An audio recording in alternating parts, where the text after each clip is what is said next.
Magkamayan habang si Father Bonnie ay naghahanda na sa masayang awitin. God bless. Thank you, Lord Jesus. Inanyaan kong lahat po tayo lumapit para maging magandang daloy ng ating pag-aawitan. Dahil alam nating hindi lang basta-basta Diyos ang ating sinasamba at pinupuri sa gabing ito, kundi siya'y makapangyarihan sa lahat. Siya ang ating hari. Hallelujah. Thank you, Lord Jesus. Glory to God. Thank you, Lord Jesus. Awitin natin itong The Movie Song. The movie song, my Lord, the movie song. The movie song, my Lord, the movie song. I can hear the rest and the Margaret wrist, and I know the movie song. Move on, brother, move on, sister. This is the movie day. Move a little closer, where the streams are flowing. Move on, brother, move on. The movie's on, say it again. The movie's on, my Lord, the movie's on. The movie's on, my Lord, the movie's on. I can hear the rest in the Margaret wrist, and I know the movie's on. Move on, brother, move on, brother. Move on, sister, this is the movie day. Move a little closer, where the streams are flowing. Move on, brother, move on. I saw the light, oh, I saw the light, I saw the light. No more in darkness, no more in the night. Now I'm so happy, no sorrow inside. Praise the Lord. I saw the light. I'll say it again. I saw the light. Oh, I saw the light. I saw the light. No more in darkness, no more in the night. Now I'm so happy, no sorrow inside. Praise the Lord. I saw the light. I like the old time. I like the old time singing, shouting. I like the old time way. I like the old time singing, shouting, preaching, praying. I like the old time way. I sing about my Savior everywhere I go, everywhere I go, everywhere I go. I sing about my Savior everywhere I go. For this joy, joy in my soul. It's bubbling, oh, it's bubbling, it's bubbling, it's bubbling in my soul. They're singing and shouting, since Jesus makes me whole. Some folks don't understand it. It's bubbling, bubbling, bubbling, bubbling, bubbling in my... I'm going home. I'm going home on the road home. Going back to God where I belong. Heaven and earth will embrace. Glory to God, I see His face. I'm going back to God where I belong. Oh, what singing! Oh, what singing! Oh, what shouting! On that happy morning when we all shall rise. Oh, what glory! Hallelujah! When we meet our blessed Savior in the sky, we're all going up. We're all going up. Amen. We're all going up. We're all going up in the first resurrection. We're all going up. We're all going up. We're all going up. And praise the Lord. They're becoming. They're becoming from the east. They're becoming from the west. They're becoming from the north. They're becoming from the south. We're all going up. We're all going up. We're all going up. And praise the Lord. I fly away. Yes, oh high. Fly away. Oh glory. High. Fly away. When I'm gone. Hallelujah. By and by. High, fly away. I'm going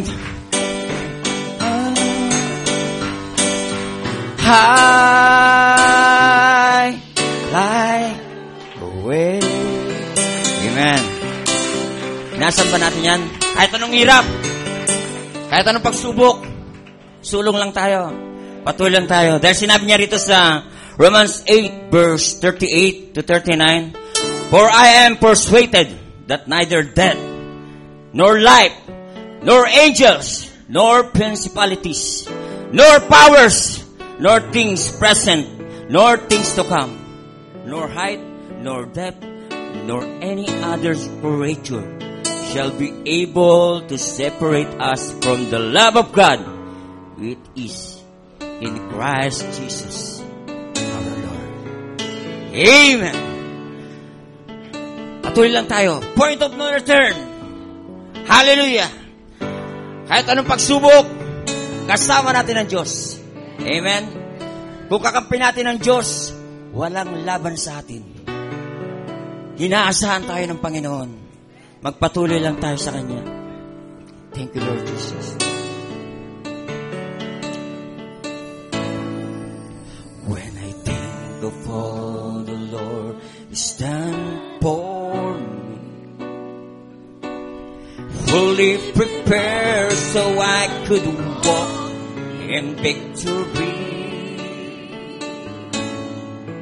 Since I touched the cross and felt the pain evil, forsaking all my life before, I set out for heaven's shore to go with Him all the way, never to return again from yesterday. I can turn back on Him. I turn away from sin. I walk with Him every day. There's just no other way. While bridges behind me burn, pressing ahead will be my yearn. I reach the point of no return, having put my hands to a blow, I won't look back. Nothing behind could ever match what I now have. The Savior now that I have come to know, as everything I need to grow. To whom shall we go? Don't ever wanna part. Yet it's to this Jesus He has come mine. I can turn back. I can turn back on Him. I turn away from sin. I walk with Him every day. There's just no other way. While bridges behind me burn, pressing ahead will be my year. I reach the point of no return. For rich and for poor. For rich and for poor. In sickness and in health. For better, for worse. So I give you all myself. To have and to hold. To cherish in my heart. I bow, even death can never part.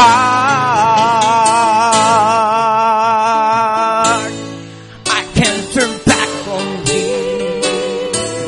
I turn away from sin. I walk with Him every day. There's just no other way. Well, bridges behind me burn. Pressing ahead will be my year. I reach the point of no return. I reach the point of no return. I reach the point of no return. Hallelujah! Kahit ang kataasan, kahit ang kababaan, kahit ang anumang mga ibang nilalang ay hindi makapag-iwalay sa atin sa pag-ibig ng Diyos na nasa kay Kristo Jesus na Panginoon natin. Purihin natin ang Panginoon. Palakpakan natin siya, sambahin natin siya. Oh, hallelujah! Thank you, Lord Jesus. Glory to God. Hallelujah. Tunay nga ang Panginoong Jesucristo. Siya lamang ang tanging panghawakan natin dahil naroon na tayo sa punto na wala nang bitawan to. Amen? Kaya sabi nga natin, Pastor, sa preaching niya, malapit na tayo ron sa miraculous, dun sa kapangyarihan ng Diyos na magbibigay sa atin ng kaluwalhatian. Amen. Thank you, Lord Jesus. Naalala ko yung, tayo po yung makakapo muna mga kapatid. Medyo maaga pa, wala pong maghahantog ng awit. Wala nagpasa ng maghahantog ng awit.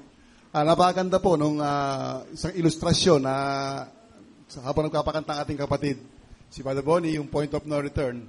Naalala ko yung tawirin ko yung, sagipin ko yung isang drum na puno ng langis yung sa may kabaybayan ng Marikina River. At yung po yung kasagsagan ng bagyo, napakalakas po ng current ng Agos. At tunay nga na nakita ko na parang mayroong pag-asa ron sa drum na yun na sinagip ko. Katapwat, nung kinuha ko siya, inabutan ko siya, at ibinabaybay ko na siya pabalik, hindi po ako makabalik. Dahil napakalakas po ng agos at hinihigop na akong pailalim. Kaya ginawa ko, binitawan ko yung drum, at medyo malakas po yung current intersection po, Pasig River at Marikina River, at may intersection doon. Talagang umaalimbuka ang ilog, at ang daming ipo-ipo. Uli-uli at mga basura, mga nagkalat na basura doon, at maaaring tumusok sa katawan ko. Kaya nung naisip-isip ko, nung bitawan ko yung drum, bumabalik po ako, wala na, hindi ko na kayang bumalik. Sabi ko, hindi ko kayang bumalik at nilalamon na ako ng higop ng ipo-ipo, ng tubig. Kaya ginawa ko na ron ang pag-asa ko sa drum na yon. Kaya ginawa ko, binalikan ko po yung drum. Alam niyo po, nakabutan ko yung drum. Nung umabot po kami sa may intersection ng Marikina River at Pasig River, nagsalimbayan puro ng mga kahoy, mga troso, mga yero. Salamat sa drum at yun ang pinangsanggalan ko sa mga rumaragasa.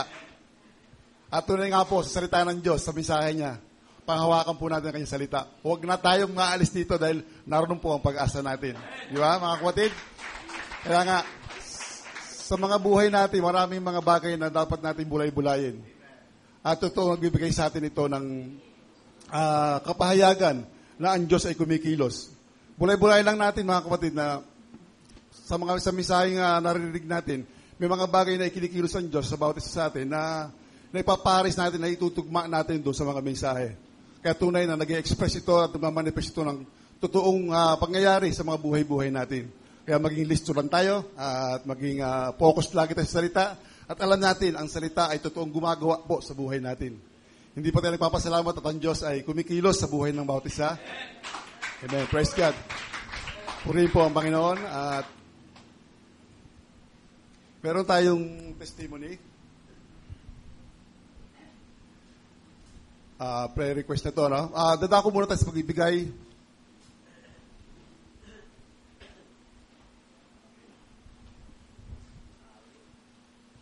Pasensya na sa susunod na na lang. Hindi kasi pwede yung, pag-usapan yan na kailangan may abot natin ng maaga yung mga maghahantog ng awit para hindi tayo masanay na bigla na lang tayo magpapasa ng Kaya susunod po, bigyan natin pagkakataon itong dalawa na nag-abot sa atin. Tayo pinita ako po sa pagbibigay. Nakuha ko si Father Rod Bacara.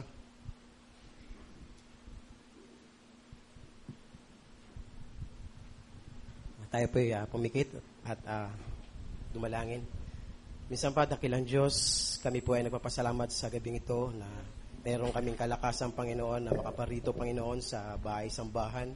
Muli, Panginoon, nagpapasalamat kami sa buhay at kalusugan na kaloob mo sa bawat isa, sa mga hanap buhay, Panginoon, na aming pinagkakakitaan upang kami, Lord, ay makapagpatuloy sa lupang ito, Panginoon, para sa mga pangangailangan namin.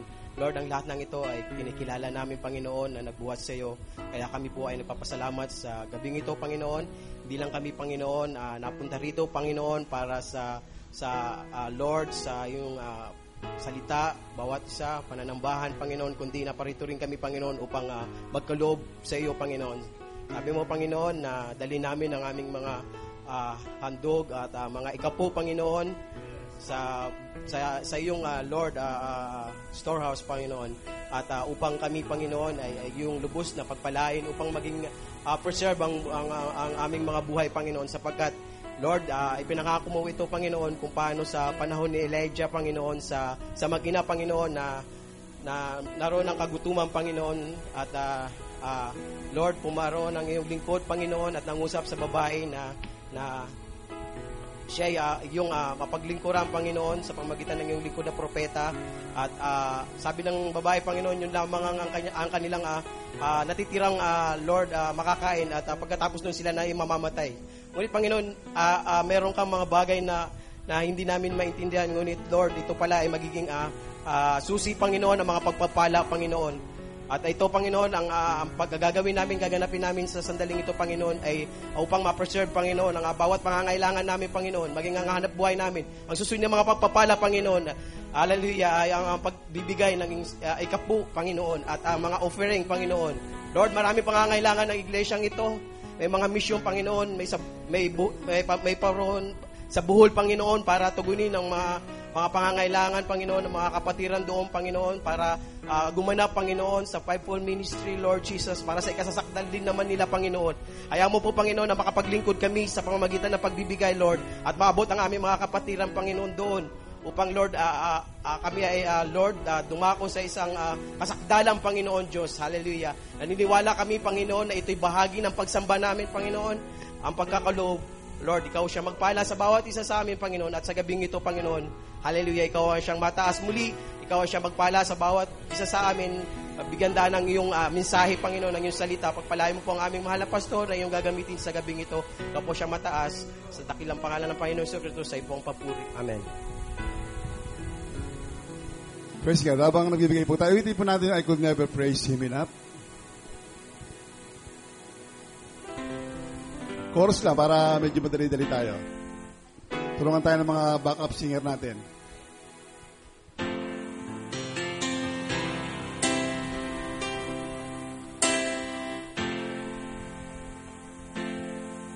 I could never praise Him enough.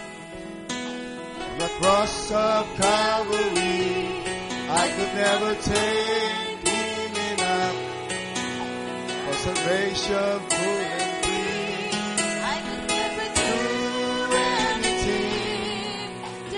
serve such perfect love. For everything He's done, I could never praise Him enough. Isa pa. I could never praise Him enough. For the cross of Calvary, I could never take Him enough. Salvation full and free, I could never do anything. Such perfect love. everything I could never praise Him enough. Please sama for the last time. I could never praise Him enough. Glory. Yes, amen. Thank Him enough. Salvation, good and free. I could never do anything. Just to make love for everything. Never praise Him enough. Amen. Thank you, Lord Jesus.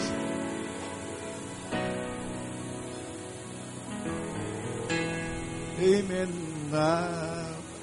Talagang medyo sumasabay pa ang ating mga kapatid. Salamat at hindi sapat ang ating mga ginagawa, ang ating buhay, ang ating mga binibigay. Hindi sapat yun sa harap ng ating Panginoon sa binigay niyang buhay. Na dapat meron pong sapat na dapat tayo ibigay sa ating Panginoon. Ang pagtiwalaan siya at mahalin natin ating Panginoon.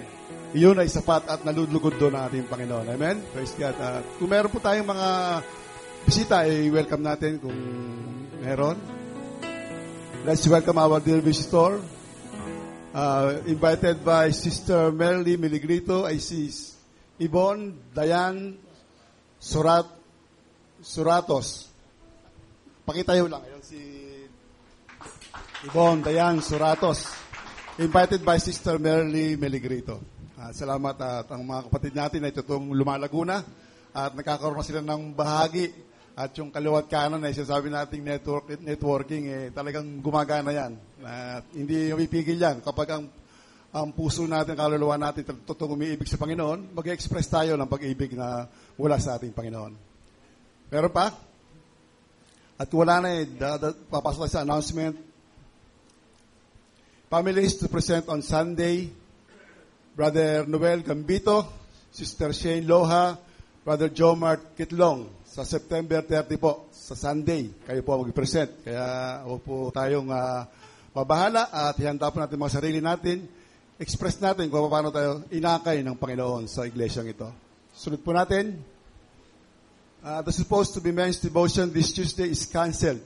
It will be resumed on November 6. Sa isang kadahilanan na medyo may mga halagang bagay na dapat masayayos, susunod na lang po ang men's devotion. Kaya paghandaan po natin ito at lalo tayong mag-research ng mga bagay-bagay patungkol sa mga kapahayagang binibigay sa atin ng Panginoon. Sa October 2 po yan ay kinakancel po natin. Mark this date, October 21, Sings Inspiration and Testimonial Service at 4 o'clock p.m. Ang pinaka-antay-antay ng lahat, yung mga gustong-gusto ng mga umawit.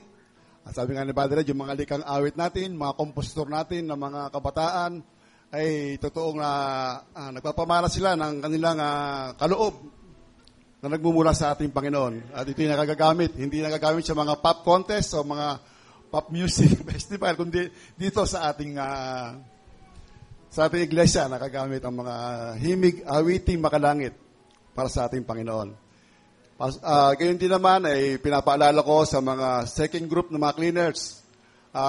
Sa next week po, tayo na po ang schedule na maglilinis. Kaya sa Sabado po ay magkakaroon muna tayo ng training sa Sabado. Makita natin kung paano pagsasaayos ng mga silya, ang paglalampaso sa mga tiles na ito at sa taas. Pumunta po tayo ng Sabado para makita po natin ang ginagawa ng mga ibang cleaners. Para susunod na paglilinis natin sa next week, ay alam na natin gagawin. Dako po tayo sa prayer request. Pakisama po sa prayer ang aking anak na si Jong Dison para sa kanyang kaligtasan. Hanggang ngayon po ay hindi po siya umuwi.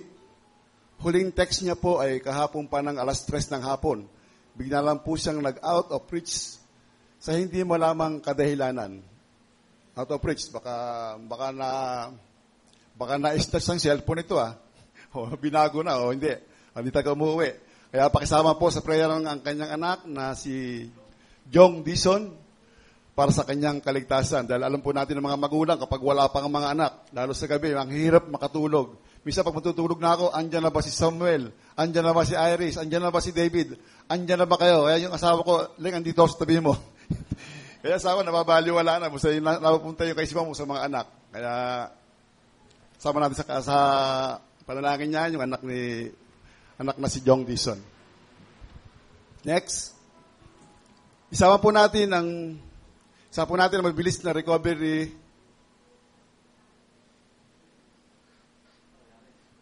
Wala na? Tapos na?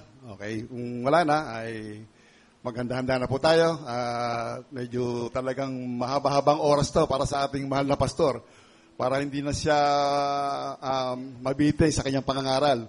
At sapagkat napakasarap mangaral natin, pastor, maraming pumuputok. Sabi mga pumuputok, yung mga nagkukuwikin. Revelation. Kaya pag tayo nakikinig, minsan, pastor, may pumuputok din sa amin eh. Ano yun? Basta may pumuputok din nakapahayagan. Kaya maging matalas tayo dahil ang salita ng Diyos ay yung masagana, malawak siya, at talagang bumubuka ang kasaganahan ng kanyang pagmamahal. Dahil mayaman, yan. Tama, mayaman ang salita ng Diyos, kaya maging listo tayo at lagi nating isipin na ito'y para sa atin. Huwag natin isipin, tamang-tama kay ano to. Hindi. Mga kapatid, ang lahat ng sitwasyon ay para sa atin. Abutin natin at angkinin natin na ito'y sa atin. Alam natin, misa pag may kumikirot, pag nagsalita ang Diyos, ang kanyang salita, minsan may kumikirot, mahal tayo na ating Panginoon. Inaabot niya tayo. Kasi pag walang kumikirot, parang normal ka lang, yung parang easy-easy lang, parang wala walang touching, wala ka nararamdaman.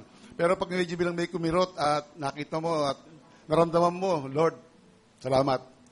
At hinihipo mo ako na yung presensya. Kaya nga mga kapatid, sabi nga, ang salita ng Diyos ay totoong malawak at nagbibigay sa ating sigla. Kaya pag yung nag-iisa tayo at nagbubulay-bulay, isipin lang natin palagi ang mga mensahe natin, Panginoon. Ang lahat ng ito ay para sa atin. All things work together for good to them that love God. Sabi nga, lahat nga, kaya wala tayong may ikangatwiran eh. Diba? Wala tayo bang natira sa Panginoon? Lahat na ibinigay na ng Panginoon. Lahat ng anuman. Magkasakit ka para sa'yo rin yun. Ano man ang mangyari sa'yo, para sa'yo pa rin yun.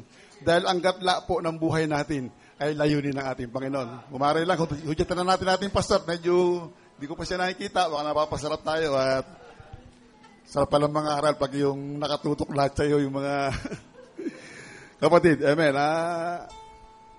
Bero tayo ng isang awitin. Awitin natin yung In Christ Alone ulit para makabero tayo habang ang ating pastor ay inuhudyatan. Kasi ang iba talaga yung mga ngaral. Pag nasa may taas ka, hindi ka basta-basta makakababa. Andiyan parang maiihi ka, parang kinakabahan ka, parang hindi mo malaman ang gagawin mo eh. Kasi ganun eh. Meron kang daradalang kabigatan.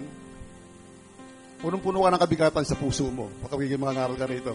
Pero pag naitapos mo na, mai-share mo na, maihayag mo na sa mga tao, biglang gaga ang pakiramdam mo, parang kang lumulutang na sarap ang pakiramdam mo. Kaya lahat ng mga aral natin na pressure sila sa oras na ito at tutuloy natin na sana'y tulungan sila ng Panginoon at alalayan at patuloy na mahayag kung ano man ang mensahe niya sa gabing ito. Amen.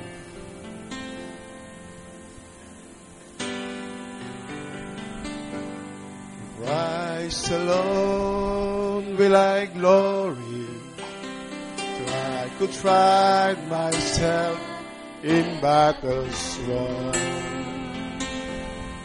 I've been blessed beyond measure, and by His strength alone I overcome. Oh, I could stop and count successes like diamonds in my hands, but those trophies could not equal to the grace by which tayo natin tumayo. In Christ alone I place my trust and find my glory in the power of the cross. In every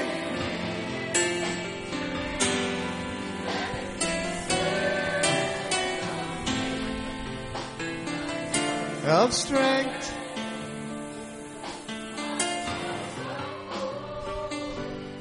it's Christ alone. Hallelujah. Yes. Salamat sa ating Panginoon. At tayong lahat ay magsiyuko. Ama namin, malapit kami sa iyo sa pagpunta namin, Panginoon, sa iyong salita. Hiling namin, Panginoon, na iyo nga pong padaluyin ang lakas na sa iyo lamang nagmumula. Ang biyaya na sa iyo lamang nanggagaling. Dahil, Panginoon, isang napakasagradong lugar ng kinaroroonan ng iyong lingkod at napakasagradong panahon ang aming kinaroroonan, Lord, panahon ng pakikinig ng iyong salita. Hiling po namin na alalayan mo kami ng iyong mga anghel, ng iyong Espiritu Santo.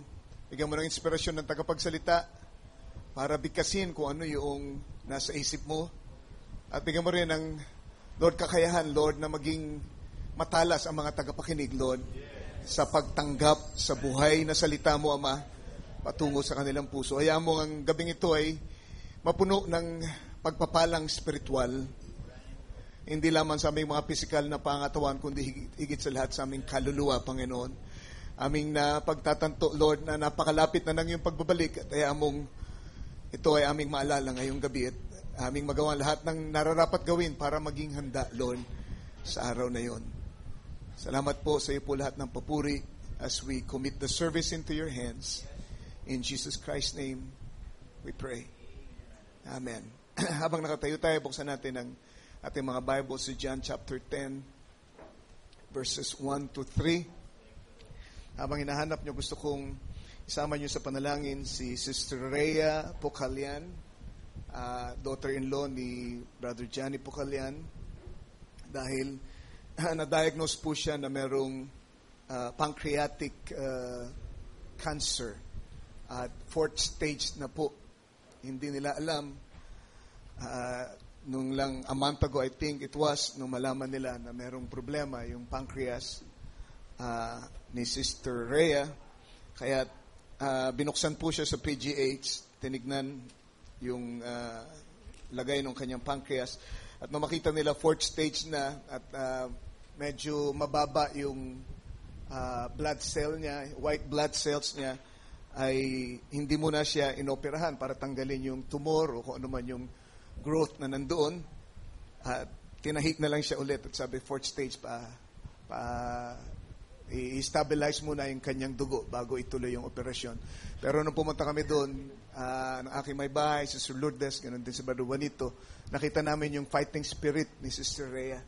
Para bang wala siyang sakit. Hindi mo isipin na meron siyang 4th stage na cancer. At nanalangin kami, in-apply namin ang word. Kamakailan lang, I think the other day, tumawag siya sa akin, nag-text siya, sabi niya, Pastor, salamat po, ako'y pinalabas sa ospital dahil umigi na ng mabilis ang aking kondisyon, nakakakain na ako ng normal. Sabi, isa sa mga araw na ito, ay attend ako dyan sa church natin. But we want to hold her up in our prayers. Amen, Sister Rhea Pocalian. Amen, ang Diyos natin ay Diyos pa rin ang himala hanggang ngayon. John chapter 10, verses 1 to 3. Sabi dito, Verily, verily, I say unto you, he that entereth not by the door into the sheepfold, but climbeth up some other way, the same is a thief and a robber. But he that entereth in by the door is the shepherd of the sheep. To him the porter openeth, and the sheep hear his voice, and he calleth his own sheep by name, and leadeth them out. Sa Matthew 16, verses 18 to 19, tatlong scriptures ang aking babasahin bago ko kayo paupuin. Sabi dito sa Matthew 16, 18 to 19, and I say also unto thee, speaking to Peter, Thou art Peter, and upon this rock I will build my church, and the gates of hell shall not prevail against it. And I will give unto thee the keys of heaven, keys of the kingdom of heaven. And whatsoever thou shalt bind on earth shall be bound in heaven, and whatsoever thou shalt loose on earth shall be loosed in heaven. Revelation chapter 3. Bago tayo magsiupo. Verses 7 to 8. Sabi dito, And to the angel of the church in Philadelphia write, These things saith he that is holy, he that is true, he that hath the key of David, he that openeth, and no man shutteth, and shutteth, and no man openeth. I know thy works. Behold, I have set before thee an open door, and no man can shut it, for thou hast a little strength, and hast kept thy word, my word, and hast not denied my name. May the Lord add these blessings to the reading of the word. Maaari na tayong magsiupo ngayong gabi. Gusto ko mag-usap ngayong gabi for a short period of time ng isang mensahe na pinamagatan kong God-ordained porters of our lives. Mga itinalagang bantay pinto ng ating mga buhay. Maintindihan niya habang tayo nagpapatuloy. Kung inyong mapapansin, ating mga binasang kasulatan ay may kinalaman sa pinto lahat. May kinalaman sa susi. Susi at ang pinto ay magkakonekta. At ang sabi dito sa verse 3 ng chapter 10 ng John, to him the porter openeth. Merong porter. Yung porter sa Tagalog ay bantay pinto, ang sabi, kung di ako nagkakamali dyan sa ating translation sa Tagalog. At ang sabi, siya daw ang nagbubukas ng pintuan ng kawan para doon sa pastor. Alam natin kung sino ang pastor. That's the Lord Jesus Christ. Pero meron siyang porter. Of course, yung porter ang may susi ng pinto. At ayon dito sa Matthew 16, sino ang pinakalooban ng mga susi ng kaharian ng langit? Si Pedro. Si Pedro ang may susi ng kaharian, susi ng kaharian ng langit. At ang sabi sa Revelation chapter 3 ng ating Panginoon, siya yung may hawak naman ng susi ni David. At ang sabi, siya daw na may hawak noon ay magbubukas at walang makapagsasara. At magsasara at walang makapagbubukas. Alright? So, sino ba talaga ang may hawak ng susi? Yun ang tanong. Diba, ang may hawak ng susi ay ang bantay pinto. Pero, siya ay kumukuha ng kapangyarihan sa ating Panginoong Jesucristo. Alright? Ang authority niya ay galing sa ating Panginoong Jesucristo. Alright? So, ang gusto ko ipakita dito sa inyo, ang Diyos ang nagbubukas at walang makapagsasara, pero meron siyang ginagamit na tao para magbukas. Alright? So, huwag kayong malito roon. Alright? Malibang binigay niya ang tao ng authority para magbukas, malibang ibinigay niya kay Pedro ang mga susi ng kaharian ng langit, walang magagawa si Pedro.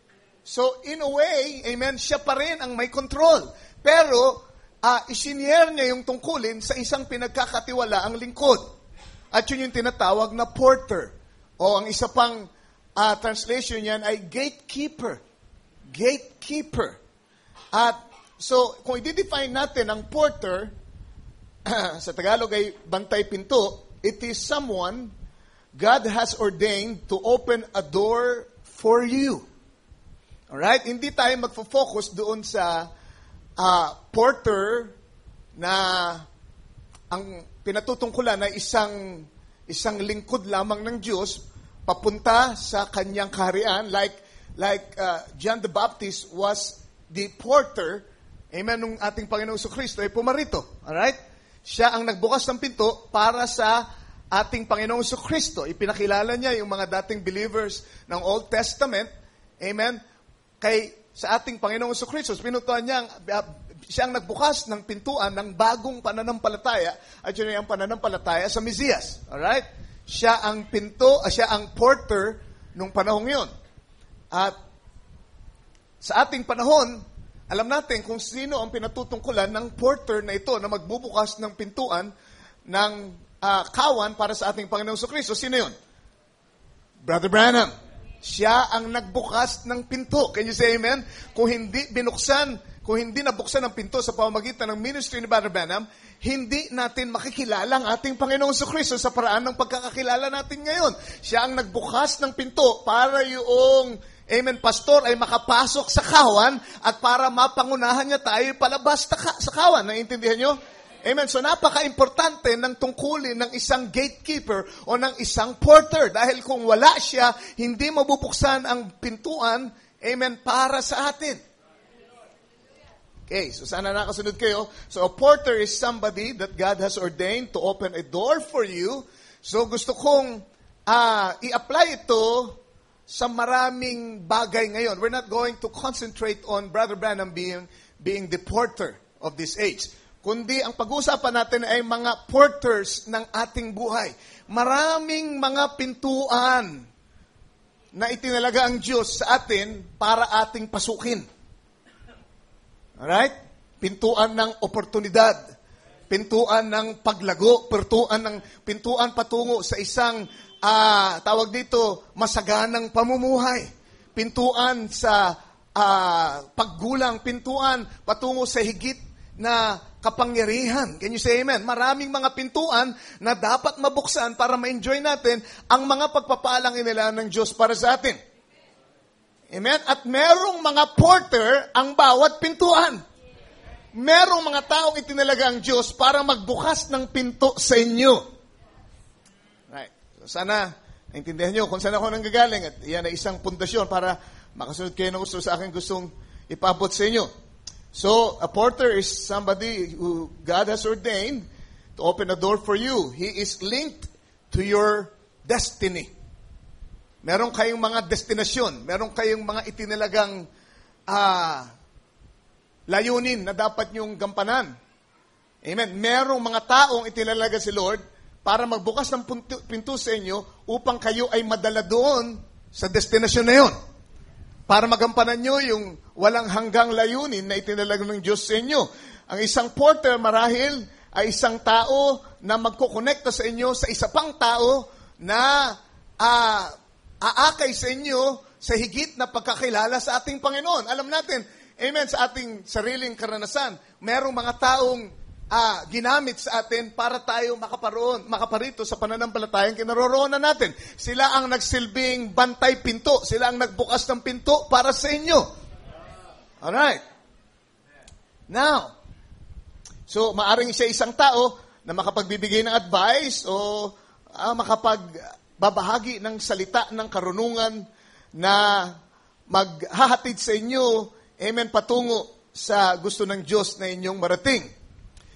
Ang mga taong ito ay hindi dumarating sa buhay nating ng aksidente. Sila ay itinalaga ng Diyos. Sila ay sinugo ng Diyos sa inyong buhay para magbukas ng mga pintuan. Hallelujah. At, amen, ang Diyos ang nagtalaga ng inyong mga landas ay mag-cruise. Importante na ma-recognize natin ang mga taong ito. Now, itong problema, a gatekeeper may not be who you expect him to be. Amen? Marahil, hindi yung inaasahan mong tao ang itinalaga ni Lord na maging gatekeeper para sa iyo. Diba? Tayo kasi, may tendency tayong maging, tawag dito, respecter of persons. Nagtatangi tayo. Di ba? Ang mga taong lumalapit sa atin ay tinatansya natin. At pagka sa palagay natin ay hindi masyadong mataas ang level, hindi natin kapantay at wala akong mapapala dito, wala akong mahita dito, dinidedma natin. Okay? So kailangan ko gamitin yung salitang yun para makasunod kayo gusto, lalo yung mga kabataan natin. Hindi natin pinapansin, hindi natin pinapalaga, inisip natin, ano bang may tutulong sa kanya? Ano bang masasabi niya na pakikinabangan ko? Saan ba ako dadali niya? Ano bang samsam ko dyan? Diba? So dinidedma natin. Not knowing, hindi niyo ba naisip na yung taong yun, maaring siya ay sinugo ng Diyos sa iyo, sa kabila ng kanyang kalagayan, sa kabila ng kanyang itsura, pagka hindi masyadong bihis, hindi natin masyadong pinapansin, pagka hindi mataas ang katayuan sa buhay, parang hindi tayo masyadong, interesado. Pagka hamak na tao, amen, na hindi nakabihis, marahil hindi nakapag-aral, marahil isang, tawag dito, manjajaryo, ano sa English yun? Newspaper boy. Diba? Marahil nagtitinda naglalako ng gulay doon sa inyo tuwing umaga. Gulay! Gulay! We don't give him our time of day, ang sabi nga sa English. Hindi natin siya binibigyan ng panahon. Bakit? Kasi iniisip natin, anong mapapala ko dyan? Lingid sa inyong kaalaman na mayroong mga taong tulad nun, na sadyang sinusugo ni Lord sa inyo para mag-agay sa inyo sa mas mataas na antas ng pananampalataya o kaya'y magbukas ng pintuan o oportunidad para ikaw ay pagpalain, para ikaw ay ma-promote, para ikaw ay makaranas ng dakilang mga pagpapala mula sa Diyos. Hindi mo pinapansin yung pala, porter yun. Bantay pinto na magbubukas. Kung wala siya, hindi ka makapapasok doon sa pinto.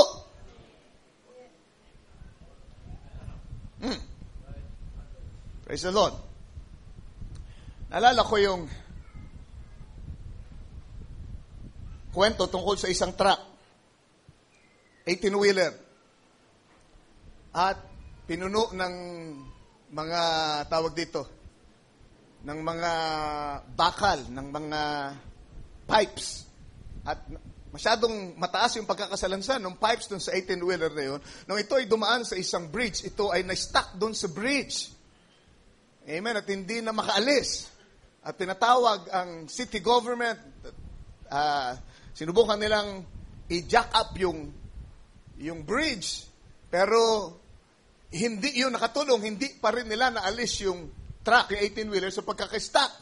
At nagka-traffic na, amen, dun sa lugar na yun hanggang sa may dumaan na mag-ama dun sa lugar nung pangyayari, at merong yung bata na 10 years old, amen, ay napatingin doon sa eksena, at binuksan niya yung pinto, yung bintana ng kotse, at ang sabi niya, bakit hindi nyo palabasin yung hangin ng mga gulong? Bakit hindi nyo flatten? Diba? Pakawalan nyo yung mga hangin para bumaba yung truck. Sa madaling salita, yung suggestion nung musmus na bata ang naging dahilan para yung truck ay mawala doon sa pagkakasabit niya doon sa bridge at nasolusyonan yung problema. Sinong mag-iisip na isang 10 years old ang makakasolve ng problema samantalang ang buong city government ay sumasakit na ang ulo para bigyan ng solusyon yung sitwasyon? See? Isang batang musmus ang nagsilbing porter, gatekeeper, na nagbukas ng pinto para ang isang problema ay malampasan. That's just an illustration. Hallelujah. Hindi ba ang sabi ng ating ng scripture sa 1 Corinthians chapter 1, God had chosen the foolish things of this world to confound the wise, and God had chosen the weak things of the world to confound the things which are mighty, and base things of the world, amen, and things which are despised hath God chosen, yea, and things which are not, to bring to naught things that are, that no flesh should glory in His presence. Mga bagay, mga tao na hindi natin inaasahan na makakatulong sa atin. Marahil ay sadyang sinugo ni Lord sa iyong daan, amen, para tumulong sa iyo. Anong sinasabi ko? Dapat tratuhin natin ang bawat taong sinusugo ni Lord sa ating buhay bilang isang gatekeeper. Hindi mo alam, ang sabi nga sa Biblia, huwag kayong makalimot na mag-entertain ng mga estranghero. Baka kayo ay nag-entertain na ng anghel. Naintindihan nyo? Hindi nyo alam bakit ba nandito ito tao to? Bakit ba nag-cross kami ng landas ng taong ito? Hindi mo alam, baka gatekeeper yan. Baka yan ay magbubukas ng isang pintuan na opportunity para sa iyo. Amen. Hindi mo inisip, amen, na yung mapapasukan. Amen. Pero dahil sa hindi maganda itsura, dahil mababa, hamak na tao, hindi natin pinapansin. Anong ginagawa natin? Pinapanatili nating sarado yung pinto, samantalang sa pamamagitan pala niya ay pwede tayong makaparoon sa isang lugar na hindi natin inisip na mapaparoonan natin. Amen. So sabi nga sa James, di ba? If you remember, huwag niyong taglayin ang pananampalataya ng ating Panginoong Jesucristo na may pagtatangi sa mga tao. At ang sabi, I think that's in James chapter 2, verses 1 to 3. Diba? My brethren, have not the faith of our Lord Jesus Christ, the Lord of glory, with respect of persons. For if there come unto you, to your assembly, a man with a gold ring, in goodly apparel, and there came in also a poor man in vile raiment, and ye have respect to him that weareth the gay clothing, and say unto him, sit thou here in a good place, and say to the poor, stand thou there, or sit here under my footstool. Diba? Yung mga tao minsan na inisip nating tutulong sa atin, makakatulong sa atin, may posisyon yan, mataas yan sa lipunan, may kaya to. At binibigyan natin ng matimbang na pansin at respeto, paggalang. They're not necessarily the porters of our lives. Marahil, amen, sila'y mayaman, magandang kalagayan, but they don't have the keys. Samantalang meron pala mga taong, mga hamak na tao katulad nito, sabi ni James, na papasok sa assembly, hindi maganda ang bihis. Huwag mo sabihin sa kanya, diyan ka na lang sa labas, huwag kang papasok. Brother boy, huwag mo sabihin sa kanya ganon. Tratuhin natin ng pare-pareho, pantay-pantay. Dahil hindi nyo alam kung sino dyan ang gatekeepers ng buhay nyo.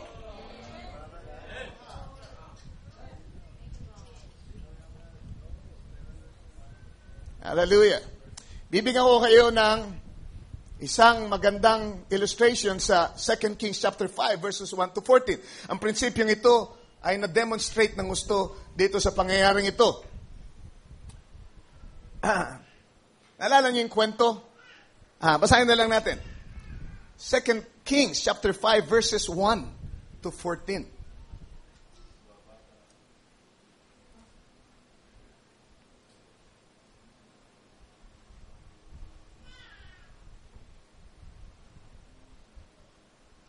Sabi, now Naaman, captain of the host of the king of Syria, was a great man. Ito isang dakilang tao. With his master and honorable because by him the Lord had given deliverance unto Syria. He was also a mighty man in valor, but he was a leper. Dakilang tao, kaya lang may problema siya. Isang kapitan ng pinakamakapangyarihang bansa nung panahon ngayon, ang Syria, kaya lang siya ay ketongin. And the Syrians had gone out by companies and had brought away captive out of the land of Israel a little maid, and she waited on Naaman's wife. Merong domestic helper silang nakuha mula sa mga Israelita na umaalalay sa asawa nitong si Captain Naaman. And she said unto her mistress, sabi raw nung domestic help, doon sa kanyang among babae, would God, my Lord, were with the prophet that is in Samaria, for he would recover him of his leprosy. Ang sabi niya, sana ay malapit tayo doon sa propeta namin na nandun sa Samaria dahil naniniwala ko pagagalingin siya ng propetang ito sa kanyang ketong. Amen? Ano sa palagay niyo ang magiging pakiramdam ng isang kapitan, makapangyarihang lalaki, na makarinig ng ganitong suggestion, hindi sa kapwa niya pinuno ng military, hindi sa isang general, are you following me? Nagsuggest na ganito dapat ang gawin mo para masolusyonan yung problema mong ketong para gumaling ka, hindi galing, amen, sa kanyang bossing sa military, kundi galing sa kanyang katulong sa bahay. Amen? Ano kaya kung sinabi niya? Sino ka parang magsabi sa akin kung anong dapat kong gawin? Hindi mo ba kilala to? Kapitan ito ng Syrian army. Diba? Anong may tutulong? Gano'n ka kasigurado yung sinasabi mo? Tumahimik ka nga, maglaba ka na lang at bantayan mo yung aking misis. But no, siya ay nakinig sila doon sa panukala, doon sa suggestion ng kanilang domestic helper. Alright, tuloy natin ang pagbasa. And one went in and told his Lord, saying, thus and thus said the maid that is of the land of Israel. And the king of Syria said, go, and I will send a letter unto the king of Israel. And departed and took with him 10 talents of silver and 6,000 pieces of gold and 10 changes of raiment. And he brought the letter to the king of Israel, saying, now when this letter is come unto thee, to the king of Israel, saying, now when this letter is come unto thee, behold, I have therewith sent thee, that thou mayest recover him of his leprosy. And it came to pass, when the king of Israel had read the letter, that he rent his clothes and said, Am I God to kill and to make alive, that this man doth send unto me to recover a man of his leprosy? Wherefore consider, I pray you, and see how he seeketh a quarrel against me. Alright? Kita nyo, saan sila pumunta nung marinig nila yung informasyon na yun? Nag-take it sila, pero nagpunta sila sa pinakamataas, pinakapinuno ng Israel. Hindi sila nagpunta right away doon sa propeta. Why? Kasi ganyan ang tao. Gusto niyang merong daanang ma-impluensya. Ang nag-suggest sa kanila, ang totoong nagbukas ng pinto ay isang hamak na domestic helper. Pero gusto nilang dumaan doon sa pinakamataas na tao doon sa bansa ng Israel. Ang dating pa doon sa hari ay parang naghahamon itong hari ng Syria. Amen, na siya ay inuutusan na pagalingin ng isang kapitan nila na may ketong. Sabi niya, ano ako, Diyos? Para magpagaling, para bumuhay at pumatay. Okay, tuloy natin. Taas natin. And it was so when Elisha, the man of God, had heard that the king of Israel had rent his clothes, that he sent to the king, saying, Wherefore hast thou rent thy clothes? Let him come now to me, and he shall know that there is a prophet in Israel. Praise the Lord. So Naaman came with his horses and with his chariots and stood at the door of the house of Elisha. Naritong matikas na lalaki, kabihis militar. May mga alalay, kasama ang mga alalay niya at kargado sila. Diba? At sila'y tumayo doon sa pintuan ng bahay ni Elisha, expecting Elisha to come out and greet him warmly. Why? Siya isang dakilang tao, pinagpipitagan. Diba? Isang malaking pribileyo na siya'y kumatok sa pintuan mo. Kaya narito siya, umaasa na si Elisha ay magbubukas, sasalubong sa kanila at sila'y tatanggapin ng mainit. And Elisha sent a messenger unto him, saying, Go and wash in Jordan 7 times, and thy flesh shall come again to thee, and thou shalt be clean. Imbis na si Elisha ang lumabas para sumalubong, ang sinugo niya ay alipin din. Nakita niyo ba? Nagsimula sa alipin ng kapitan. Ang nagsabi sa kanya, kung malapit ka lang sa aming propeta sa Samaria. Amen?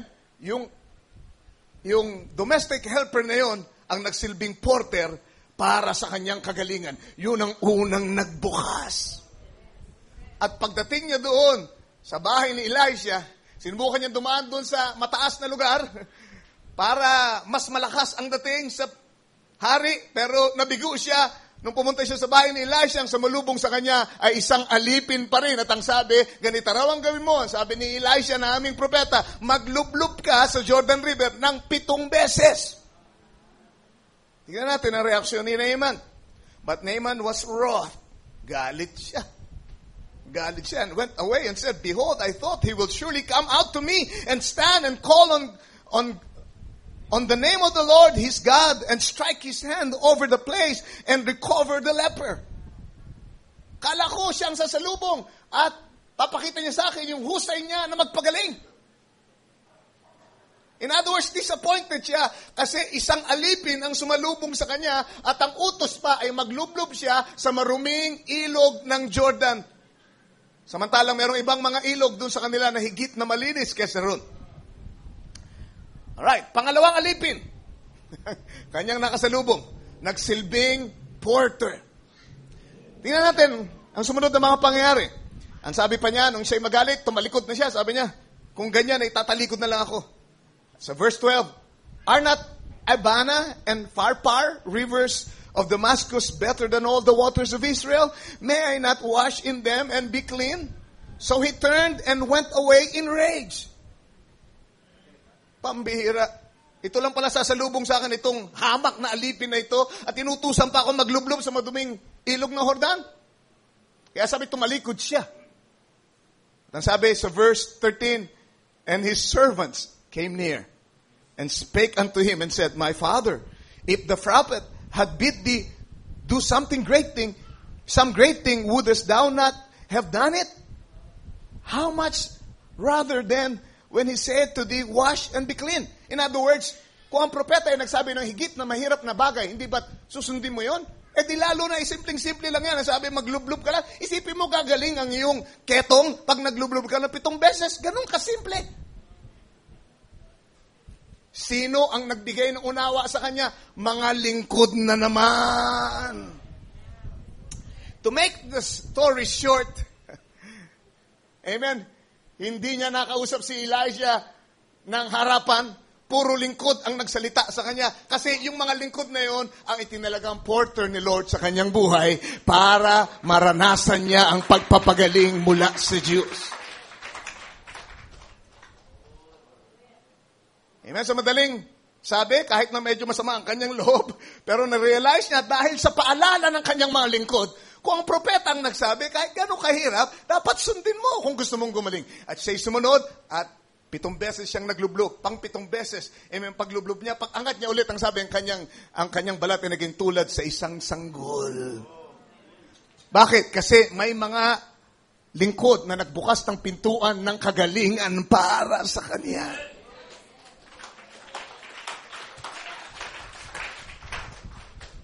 Hallelujah. That's the name of the Lord. So wag natin hamakin. Tratuhin natin ng pantay-pantay ang bawat isa. Tratuhin natin ang lahat ng tao ng may dangal at may respeto. Amen? Marahil kayo isang boss sa opisina. Tratuhin nyo yung janitor nyo ng may paggalang. Hindi mo alam, baka kaya kayo magkasama ay gamitin siya sa isang bagay na hindi mo inisip na maaari mong maranasan. Pero dahil siya ay naroon sa opisina, maaaring siyang magbukas ng pintuan ngayon at i-connecta ka sa isang tao. A divine connection. Amen? Ilan sa inyo ang napatotohanan ng mga hamak na tao at ngayon kayo ay narito sa mensahe? Sino yung mga tao? Napakaraming patotoo. Amen. Mga domestic helper lang, mga kasambahay lamang ang mga nagpatotoo dun sa mga amo nila. Ngayon sila ay nananambahan at sumasambalataya sa mensahe. Ano yun? Ang mga kasambahay na yun ay mga porter, mga may susi ng pintuan. Can you say amen?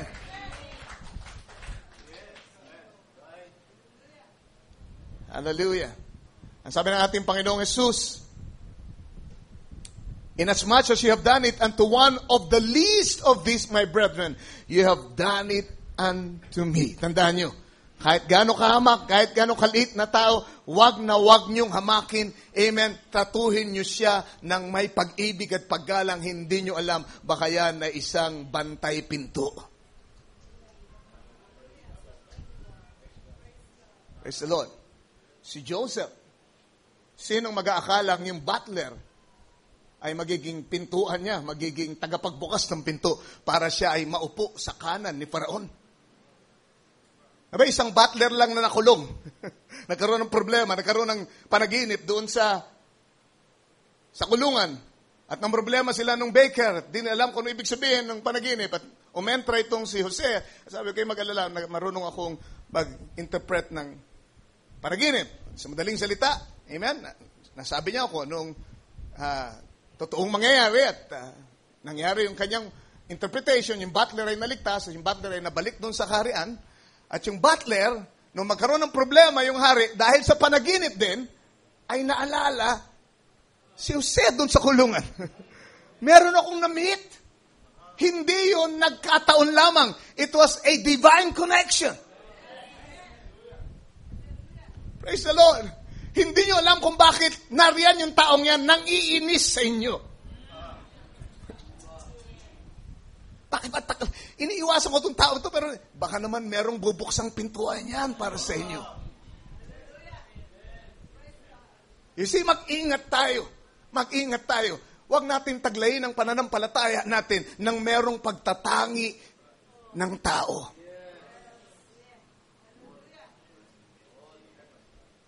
Isang butler ang nagbukas ng pinto para sa lugar ng kapangyarihan para kay Jose. Alright.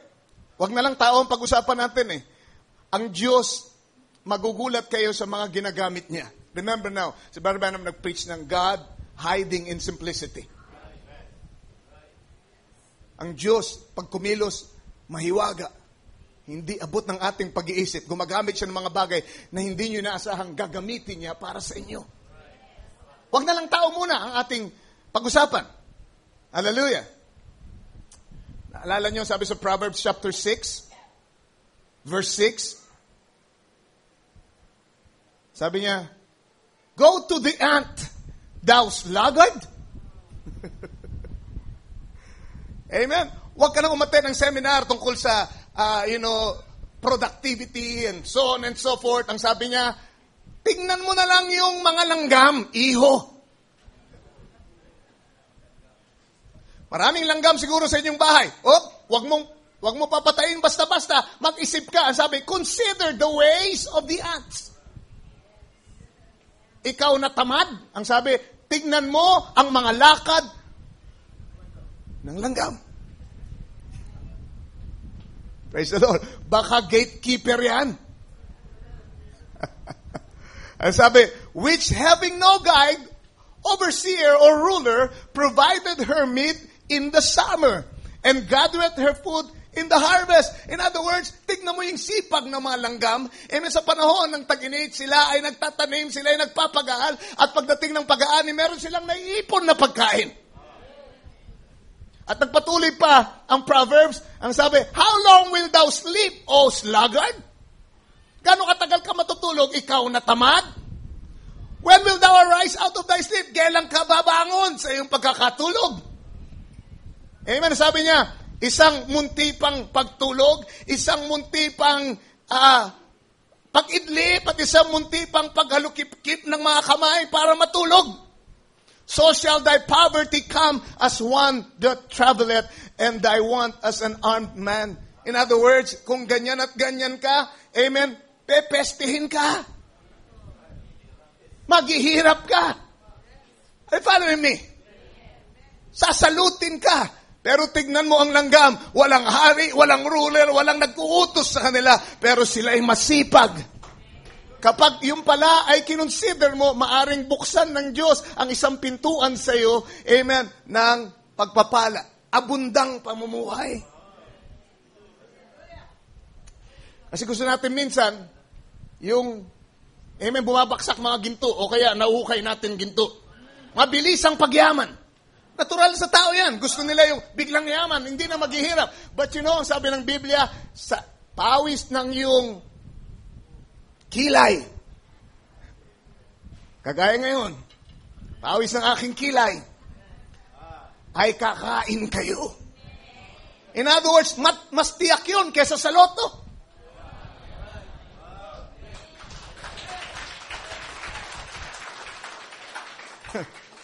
Praise the Lord. Sipin mo pila sa loto, tagal-tagal at nag-i-invest. Merong mga tao nag-i-invest talaga sa loto. Mas sigurado yung ikaw ay magtrabaho, kakain ka. Tignan mo ang langgam, ikaw na tamad.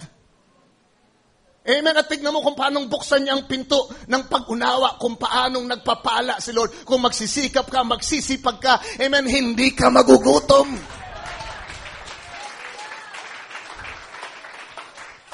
Praise the Lord. Amen. Alala niyo ba yung unang ginamit ni Lord para maumpisahan ang third pool sa ministry ni Brother Branham? Anong ginamit niya? Isang maliit na isda.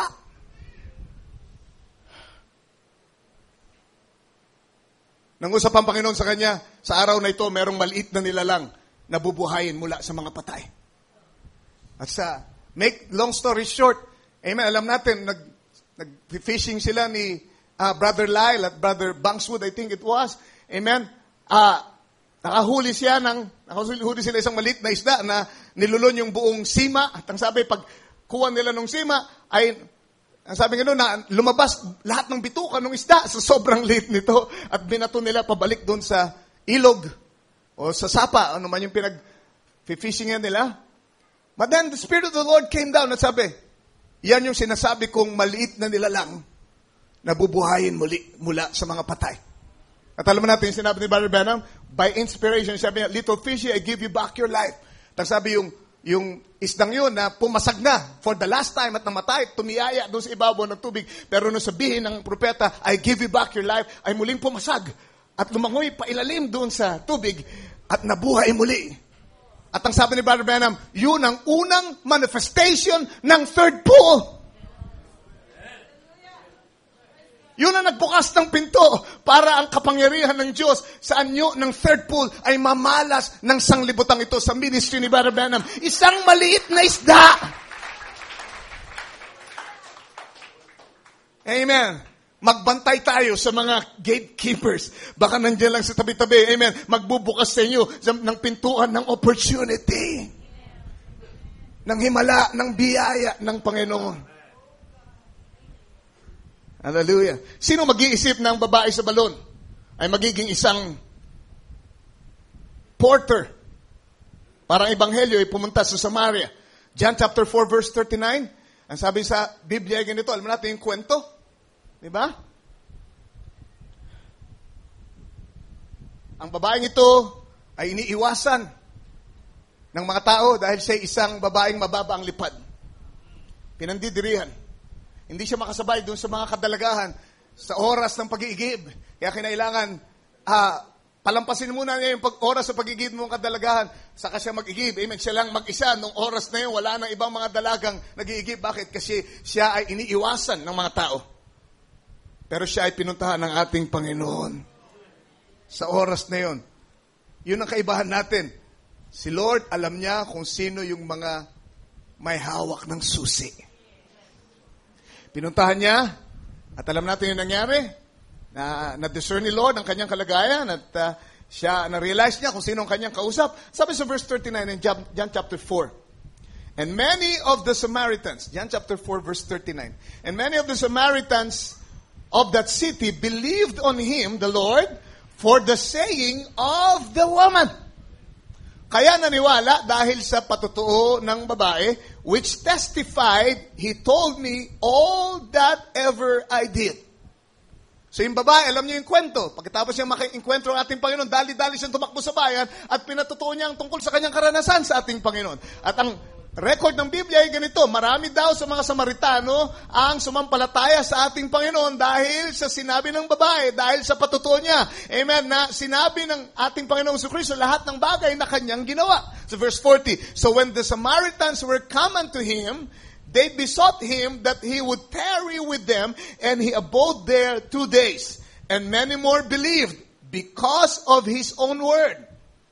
Okay? Maliban dun sa unang pumunta sa kanya dahil sa patutuo ng babae, marami pang ibang sumampalataya dahil nasa sariling salita ng ating Panginoon. Nasusundan niyo ba ako? Alright? At ang sabi sa verse 42, and said unto the woman, now we believe.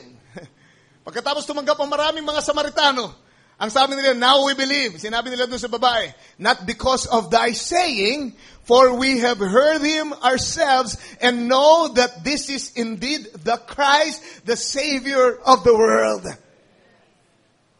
Amen?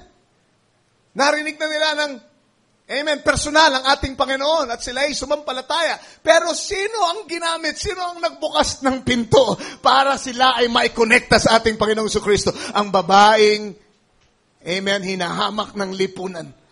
Pero siya ang pinili ni Lord para magbukas ng pinto doon sa mga Samaritano. At sila'y sumampalataya sa ating Panginoon dahil merong isang prostitute na nagbukas ng pinto.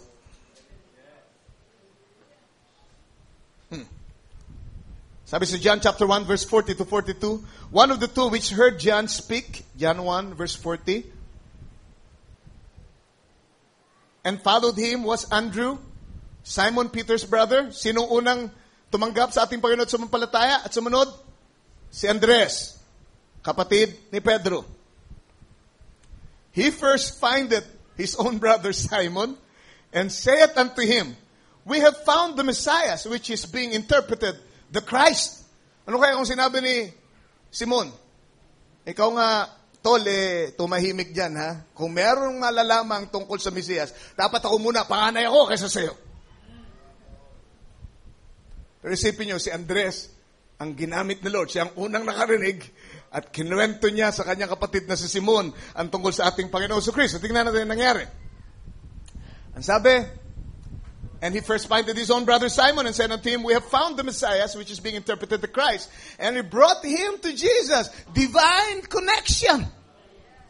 Siya ang nagdala kay Simon, kay Jesus. Siya ang nagbukas ng pinto para kay Jesus sa kanyang kapatid. Susundan niyo ba ako?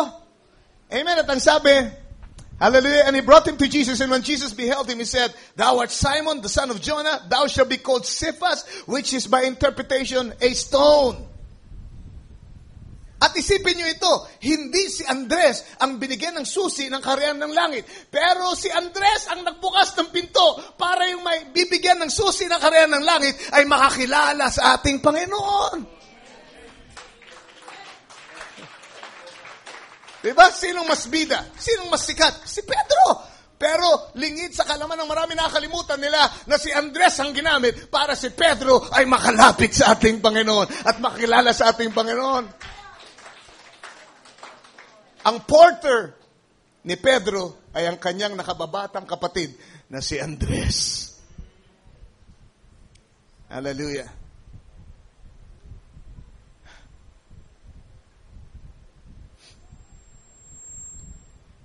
Alala nyo, isang opossum ang pumunta sa bakuran ng ating propeta.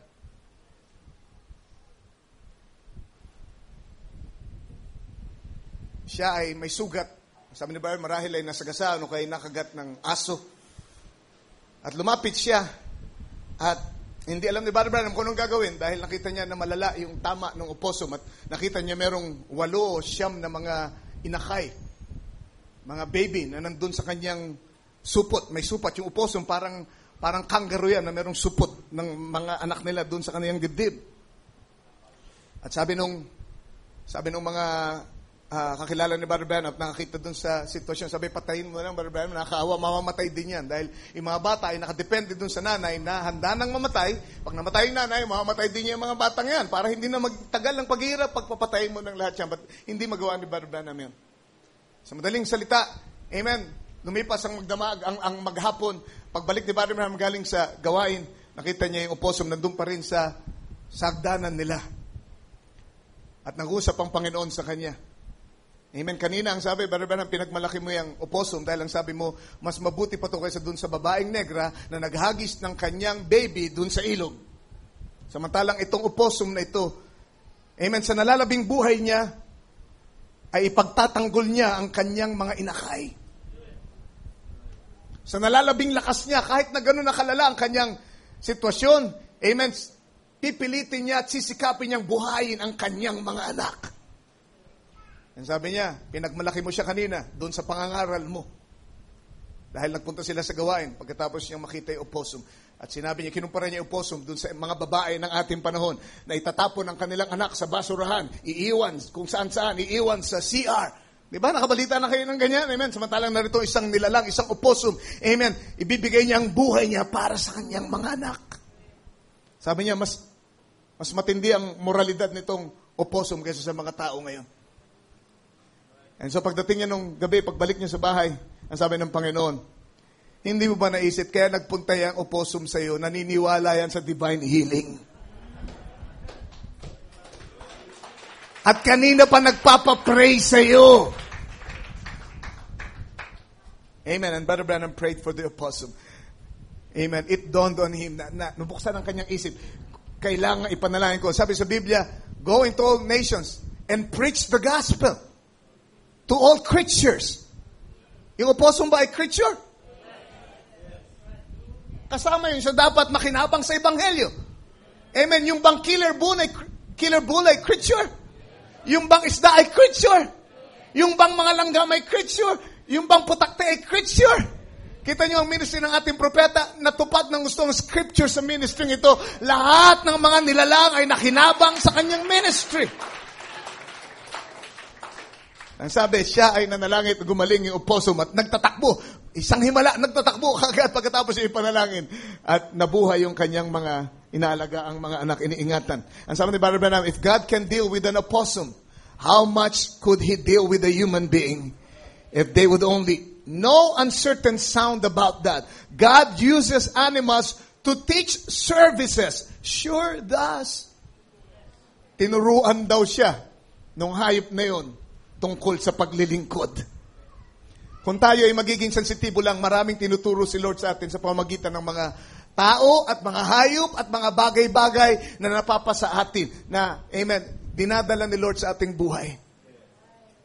Amen. Maging sensitibo kayo. Tratuhin nyo ang lahat na tila ba isang porter, isang gatekeeper na maaring magbukas sa inyo ng pintuan para makamit nyo ang dakilang pagpapala na inilaan ni Lord para sa inyo. Amen? Magkaminsan, ito'y pagsubok sa atin. Sadyang nagsusugo siya. Mga taong iniisip natin, wala tayong papakinabangan. Pero tinitingnan lang ni Lord ang ating attitude, ang ating character. Ang isang magandang batayan ng maturity ay yung attitude natin toward somebody na iniisip natin ay walang maibibigay sa atin. Madali lang maintindihan na maging mabuti tayo doon sa pakikinabangan natin, doon sa may impluwensya, doon sa tayo maaari i-connecta sa mga matataas na lugar. Pero doon sa mga taong hamak, paano mo siya tatratuhin? Yun na itest ng iyong Christian character. Minsan, yun ay pagkakataon para sa atin upang magpakita ng tamang katangian, maghasik ng binhi ng kabutihan. Dahil alam nyo ba, lahat ng hinahasik nyo, ang sabi sa Biblia, ay anihin nyo sa takdang panahon. Hindi ko alam, pero I'm sure meron kayong mga karanasang ganito. Mga taong ginawa nyo ng kabutihan. Amen. Hindi nyo alam, hindi kayo umaasa na siya'y gumanti. Basta tao, amen, wala namang maigaganti sa inyo, pero naging mabuti kayo, naging tapat kayo, over and over and over again, amen, hindi nyo siya itinakwil, hindi nyo siya tinaboy, tinulungan nyo siya.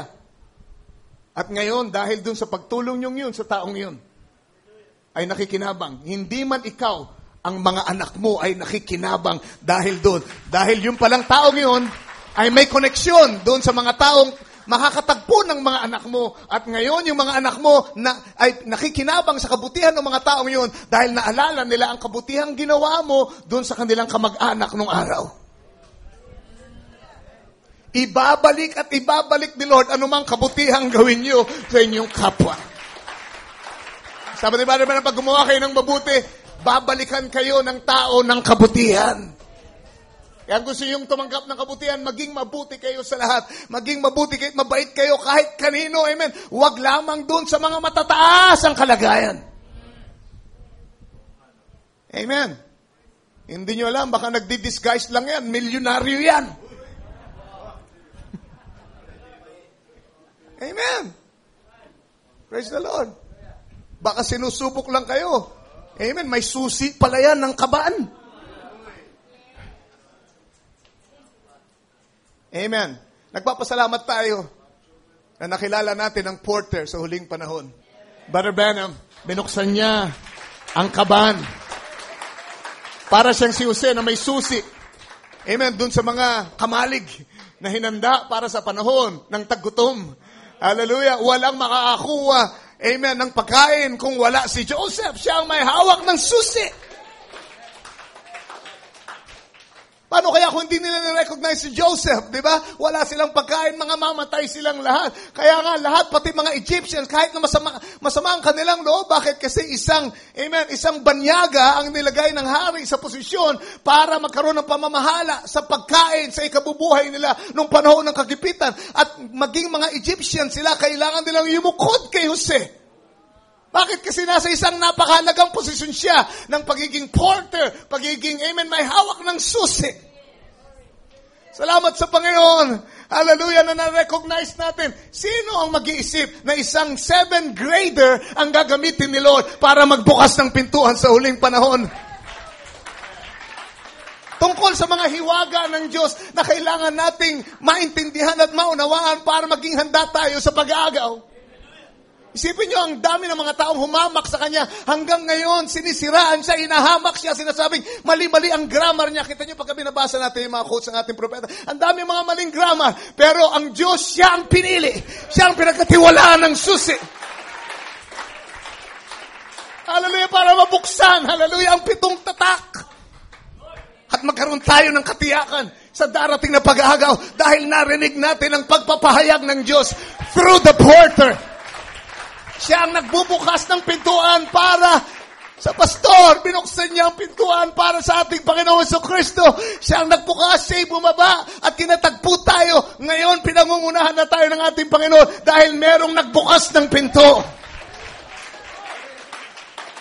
It's not anymore Brother Branham leading us. Siya lang ang nagbukas ng pinto. Siya lang ang porter. Ikinonekta niya tayo sa ating dakilang pastor. Ngayon, He leaded us, amen, to green pastures.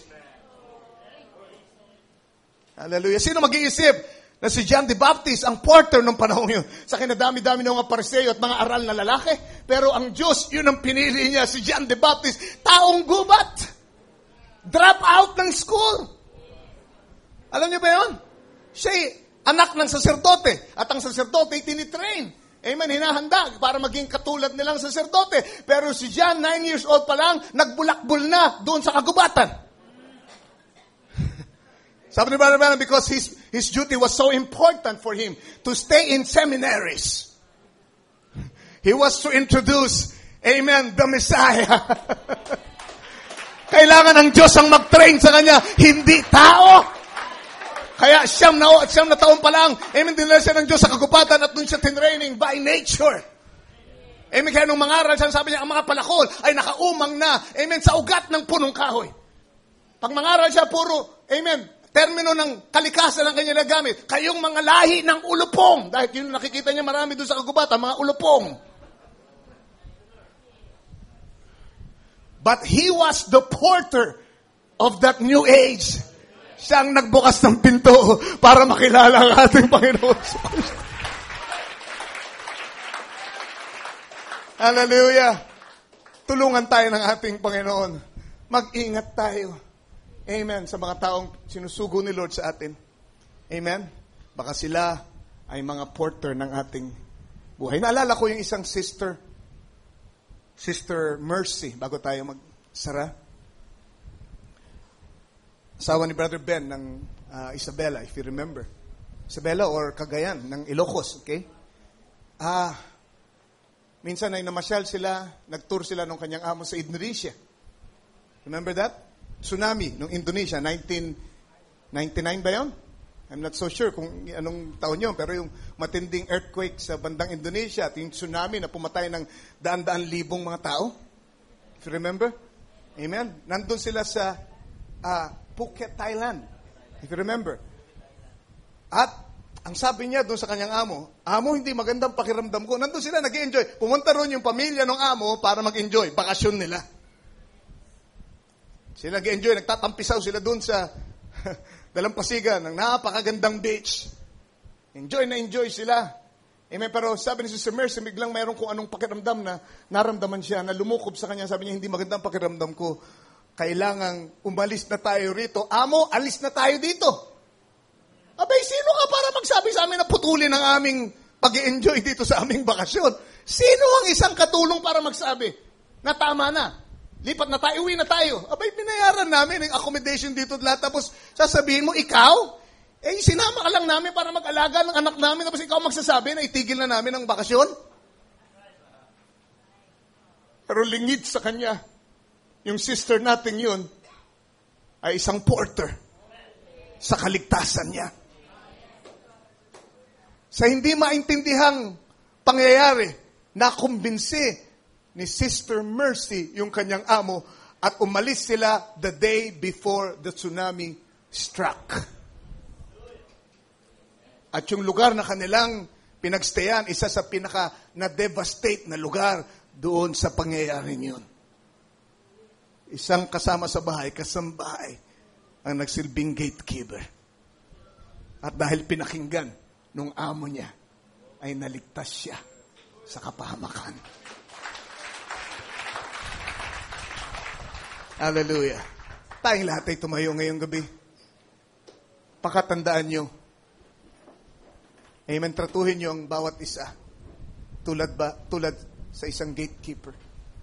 Pag ganyan ang inyong attitude, isa sa mga araw na ito, isa sa mga taong yan na tinatrato nyo ng maayos, ay gagamitin ni Lord para magbukas ng pintuan ng oportunidad sa inyo. Pintuan ng paglago, pintuan ng pagsagana, pintuan ng himala. Can you say amen? pintuan, amen, ng mga bagay na hindi nyo inisip na inyong makakamit. Amen. Huwag kayong manghamak ng sino mang tao. Tratuhin nyo ang bawat isa ng maayos. Amen. Tulungan tayo ng Panginoon. Ama namin, isang munting paalala. Ngunit totoong-totoo, Panginoon. Salamat po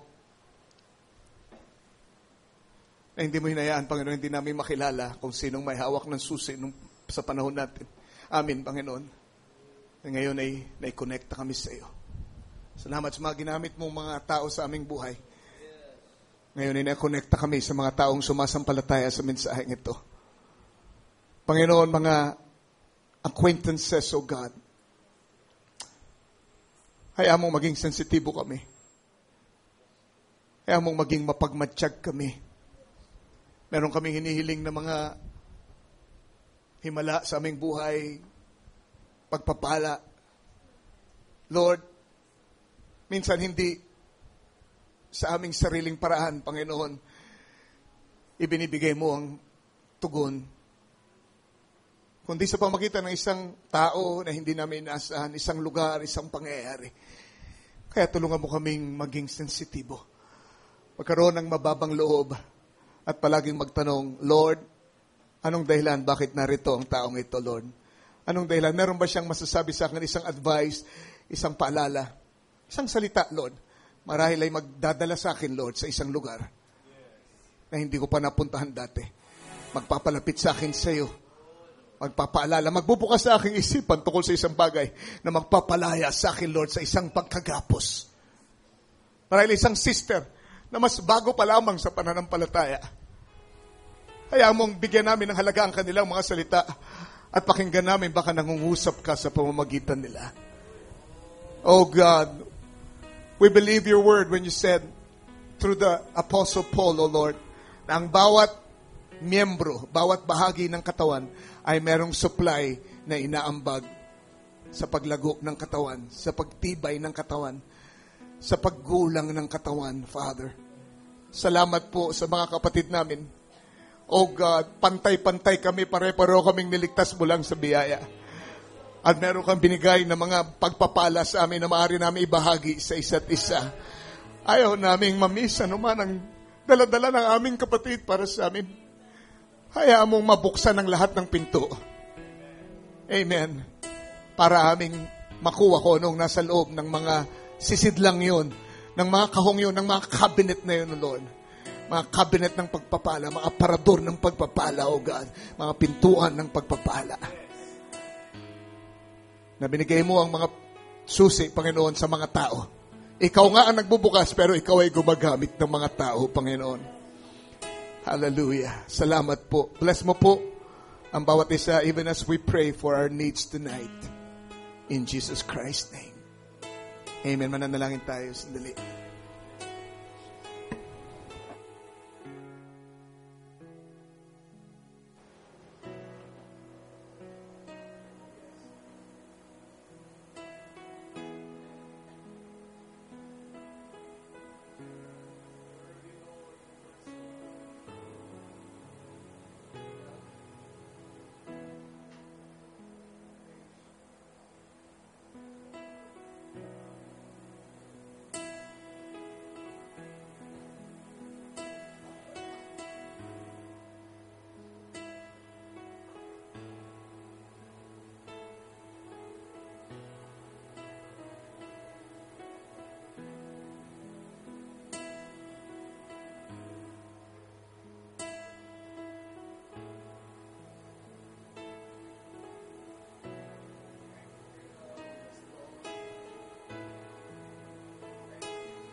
honor you, Lord Jesus. Oh, yes. Yes, Lord. Thank you, Lord. Thank you, Lord. Yes, Lord. Wonderful Jesus. Yes, Lord. Yes, Lord. Thank you for all that you've done, Lord. Thank you for these people, Lord. Hallelujah, hallelujah, hallelujah. Yes, Lord. Yes, Lord. Thank you, Jesus. Wonderful Jesus. Thank you, Jesus. Yes. Yes, Lord. Yes, Lord.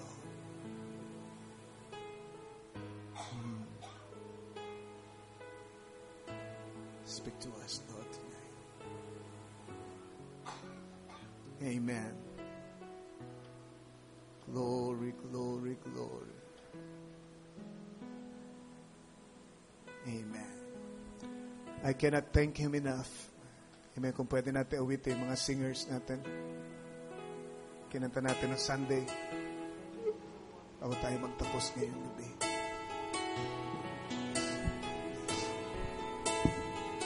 Yes, Lord. Thank you for your love. Yes, Lord.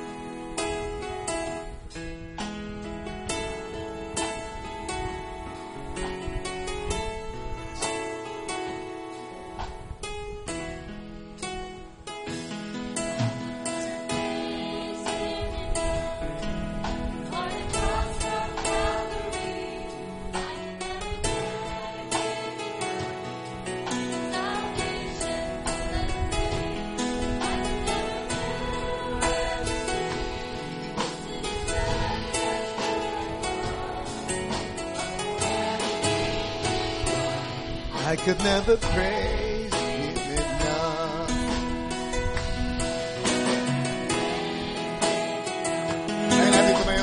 Cross of Calvary, I could never thank Him enough for salvation, full and free. Could never do anything to serve His perfect love. Oh, for everything He's done, I could never praise Him enough. Sing it one more time. Praise Him enough for the cross of Calvary. Never thanked Him enough. Salvation full and free.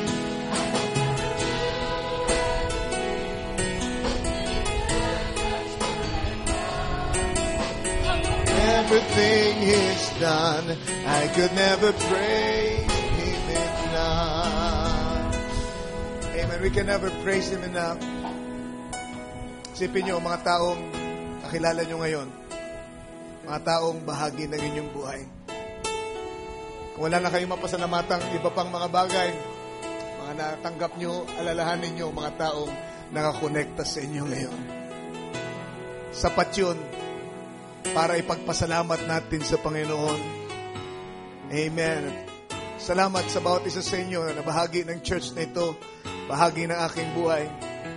Amen. Sa inyong iba't ibang kaparaanan, nagbukas kayo ng mga pinto na hindi ko siguro mapapasok, hindi ko naintindihan kung wala kayo sa aking buhay. Kaya, I thank God for you. Kasama kayo sa pagpagpala ni Lord na natanggap ko sa aking buhay. Lord bless you. Amen. Gusto kong tawagin ang ating MC para tapusin ang ating gawain, Brother Sog. Hallelujah. God bless you. Tayo manalangin. Panginoon, salamat po sa mensahe yung inihayag sa amin. Salamat at dinadala mo kami sa pagpapasalamat sa mga ginamit mo para sa buhay namin. Ngayon, naroon na kami sa magandang estado ng buhay. at nahayag ang lahat ng katotohanan. Ano man ang mangyari sa buhay namin, Panginoon, kami nangungunyapit sa iyo, Panginoon. Kaya salamat po at tinuturuan mo kami na huwag kaming makalimot, Panginoon, sa mga tao, Lord, na ginamit mo, Panginoon. Lalo yung sa aming propeta na nagpahayag ng mensahe, nagbukas ng unawa, upang makita namin, Panginoon, ang katotohanan ng mensaheng ito, Panginoon. Salamat po sa aming pastor din na patuloy, Lord, na nakasaliksik ng mga mensahe na nauukol para sa tugon ng aming mga pangailangan, Panginoon. Pasalamat kami sa lahat ng oras. Pasalamatan namin lahat ng kaibigan, ang mga presensya na patuloy na naririto, na magpapalakas sa bawat isa. Patuloy na pagkilos ng buhay mo sa bawat isa, Panginoon. At nakikita namin, Panginoon, na nahahayag at di na maglaon, Panginoon, makikita na namin ang katotohanan na ikaw ay paparito na, Panginoon. Tayo magsasama-sama at makakapiling ka namin ng lubusan, Panginoon. Kaya po, maraming pong salamat sa gabing ito, Ama. Tunay nga dakila na masasabi namin, Lord, na nagpahayag ka at nagbabaka ng pag-ibig mula sa iyong kaharian, Panginoon. Salamat po at tunay, Lord, nababaunin namin ito na punong-puno ng kasiglahan, ng pagmamahal. Ang buhay namin ay maging makabuluhan, Panginoon, sa bawat isa, Panginoon. Kami sa pamuli, naglalatag kami, Panginoon, ng pagtitiwala sa iyo, Ama, na ikaw ang siyang kumikilos sa buhay namin. Maraming salamat. Pagpalain mo po ang bawat isa at humahayo kami na may kagalakan, na may pagtitiwala at pusang pagmamahal sa iyo, Panginoon. At sa linggo'y magkita-kita kami at patuloy, Lord, na umangat muli ang antas ng pananampalataya namin, ang pananampalataya na nagmumula sa iyo, na nagbibigay sigla sa buhay ng bawat isa, Panginoon. Maraming salamat. Iwan namin ng lubusang pagmamahal, pag-ibig na nadarama namin, Panginoon, sa aming mga puso. Ito'y nilalaan namin para sa iyo lamang, Panginoon. Pinupuri ka namin at tinataas namin ang dakilang pangalan sa pangalan ng Panginoong Jesucristo. Ito po ang aming dalangin. Amen. Tayo po ay malayan ng makalalabas at napayapa po tayong humayo. Kamtin natin ang pagpapala na nagmumula sa ating Panginoon.